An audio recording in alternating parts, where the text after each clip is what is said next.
Hello everyone, तो आप सभी का हमारे चैनल में फिर से बहुत बहुत स्वागत है। तो दोस्तों, आज मैं जा रही हूँ लिली के बल्ब को सेव करने। तो मैं वही सोची आप लोगों से भी शेयर करूँ। तो यहाँ पर देखिए दोस्तों, हमारा लिली का पौधा कुछ इस तरह से लगा हुआ था। तो इसे मैं मतलब बहुत पहले भी सेव कर सकती थी, लेकिन मैं नहीं सेव की। तो इसे ज़्यादातर लोग क्या करते हैं ना, जून जुलाई में सेव कर लेते हैं। तो मैं उस समय में सेव नहीं कर पाई, तो उसके भी मुझे बहुत सारे फ़ायदे मिले हैं। तो अभी मैं आप लोगों से शेयर करूँगी। तो यहाँ पर मैं इसे इसी तरह छोड़ दी थी। तो देखिए, ये कुछ दिन तो पहले अच्छे ही थे, लेकिन अभी देखिए इस तरह से इसके सारे पत्ते ख़राब हो रहे हैं। तो अब हमें क्या करना है कि इसे सेव कैसे करना है, उस पर ही बात करेंगे। आप चाहें तो इस तरह से इसमें छोड़ भी सकते हैं, लेकिन इसे मैं अभी निकाल रही थी। इसके दो कारण हैं क्यों निकाल रही हूँ। मैं सोच रही थी कि इसमें छोड़ दूँगी, लेकिन अभी क्या हो रहा है कि मुझे लग रहा है इसमें बहुत सारे बल्ब बन गए हैं। तो इस तरह से अगर मैं छोड़ देती हूँ तो फिर अगले साल फूल तो ज़रूर खिल जाएंगे, लेकिन ज़्यादा बल्ब मुझे नहीं मिल पाएंगे। तो इसीलिए मैं इसे निकाल रही हूँ, और मुझे गमले भी चाहिए थे।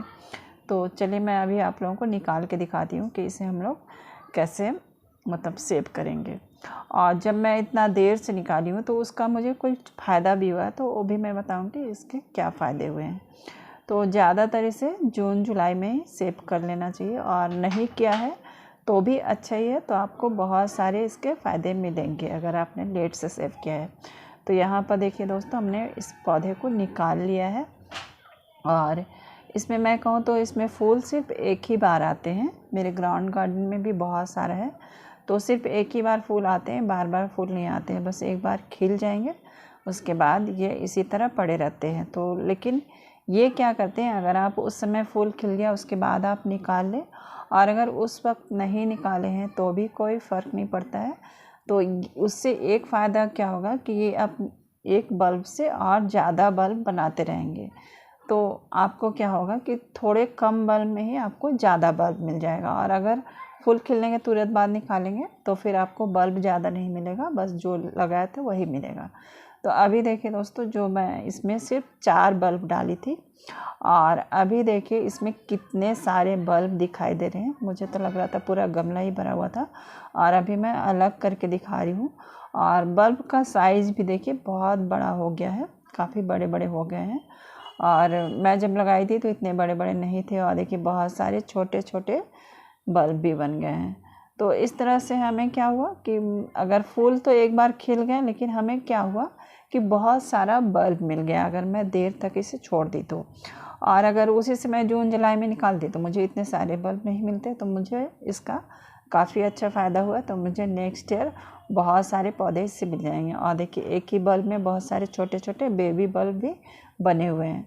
तो ये अच्छा है कि नेक्स्ट ईयर छोटे वाले बल्ब को मैं अलग से लगा दूँगी, तो शायद उसमें फूल निकलेंगे तो बड़े बल्ब में कन्वर्ट हो जाएंगे, और जो बड़े बल्ब है वो तो फूल दे ही देंगे।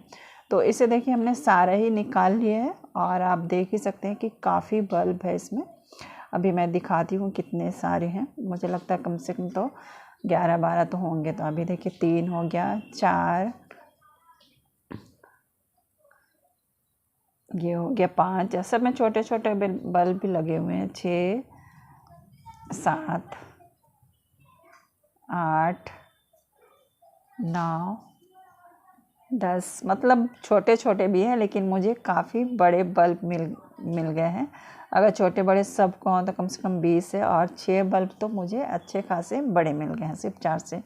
तो ये मुझे काफ़ी अच्छा फ़ायदा हुआ है। तो अब इसे सेव कैसे करना है तो वो भी मैं बात करूँगी। तो देखिए दोस्तों, इसे हम लोग 2 तरह से सेव कर लेंगे। तो पहले तो इसके जड़ को हमें काट देना है, जो नीचे रूट है उसे काट देना है, और इस तरह से टोकरी में रख देना है। और अच्छे से मतलब इसी तरह टोकरी में ही रख के इसे थोड़ा सा सुखा लेना है, थोड़ा ड्राई हो जाना चाहिए, उसके बाद इसे सेव करें।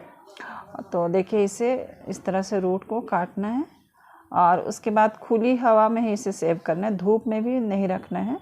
तो छायादार जगह पर इसी तरह से टोकरी या डलिया जो भी कहते हैं उसमें रख कर 2-3 दिन छोड़ दीजिए, तो ये ऐसे ड्राई हो जाएगा। उसके बाद अभी मैं बताऊंगी इसे रखना कैसे है। तो देखिए, इस तरह से 1 दिन के बाद मैं दिखा रही हूँ। मैं इसे 1 दिन तक इसी तरह छोड़ी हुई थी। तो अभी देखिए दोस्तों, ये थोड़ा सा ड्राई हो चुका है, पूरा नहीं हुआ है। मैं इसे और भी दिन तक रख सकती थी, लेकिन मुझे वीडियो बनाना था इसलिए मैं दिखा रही हूँ।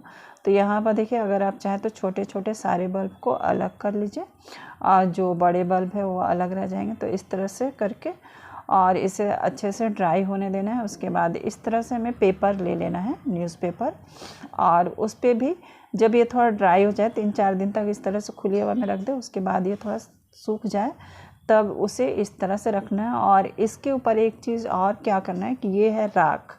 किसी भी फंगिसाइड का भी आप डाल सकते हैं, लेकिन मैं राख डाल रही हूँ, मैं ज़्यादातर यही डालती हूँ। इसके साथ थोड़ी सी हल्दी भी डाल सकते हैं, तो वो भी डाल दीजिए। तो इस तरह से इसमें राख डाल देना और पेपर में आप चाहें तो लपेट कर इसे रख दें। जैसे देखिए इस तरह से रख दिया और इसे पेपर में इस तरह से लपेट कर रख देना है। लेकिन मैं ऐसे नहीं रखूँगी, मैं सीधे इसी तरह से इसी टोकरी पे रख के और कहीं पे कोने पे रख दूँगी जहाँ पे धूप नहीं रहता हो, घर के अंदर ही।